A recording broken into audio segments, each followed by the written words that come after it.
A migrant diagnosed as having a flesh-eating bacteria has been detained at the U.S. Mexico border. The man was transported to a hospital in New Mexico after telling an agent that he had a growing rash on his leg. Officials said in a statement Friday that the unidentified migrant will require extensive treatment. Flesh-eating bacteria is a rare condition called necrotizing fasciitis that spreads quickly and can be fatal.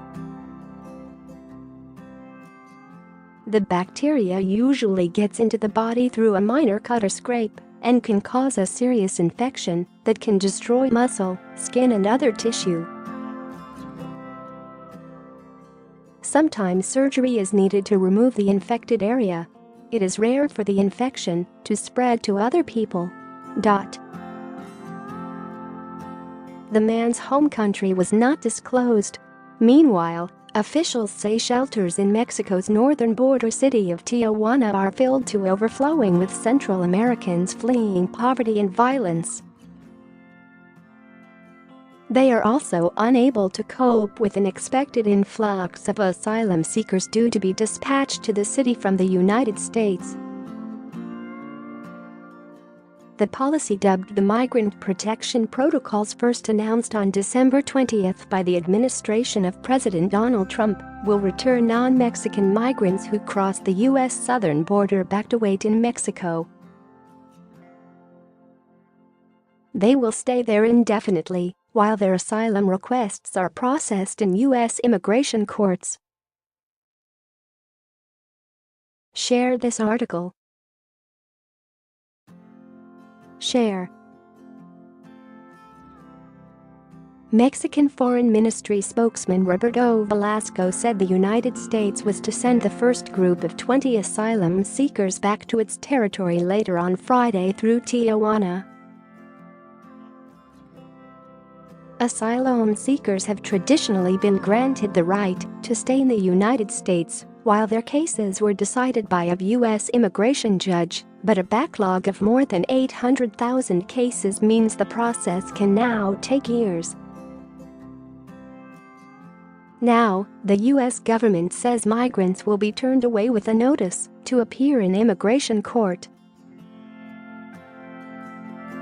They will be able to enter the United States for their hearings, but will have to live in Mexico in the interim.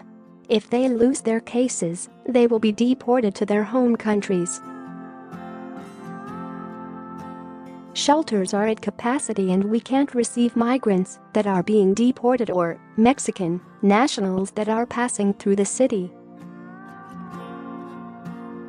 Let's hope this doesn't happen, said Jose Maria Garcia, who runs the Juventud 2000 shelter in Tijuana. The U.S. policy shift is aimed at curbing the increasing number of families arriving mostly from Central America who say they fear returning to their home countries due to threats of violence. The Trump administration says many of the claims are not valid. The program will apply to arriving migrants who ask for asylum at ports of entry or who are caught crossing illegally and say they are afraid to return home.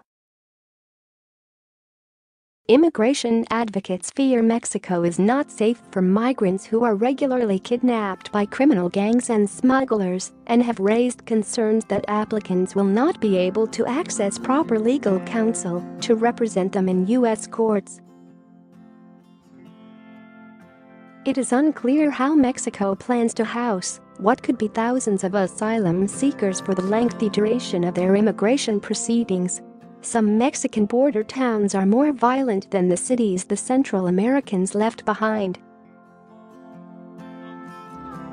Asylum seekers from Central America are fleeing unspeakable violence in their journeys to the United States, are dangerous and harrowing, said Betsy Fisher, policy director for the International Refugee Assistance Project. For many of them, Mexico is not a safe place to stay.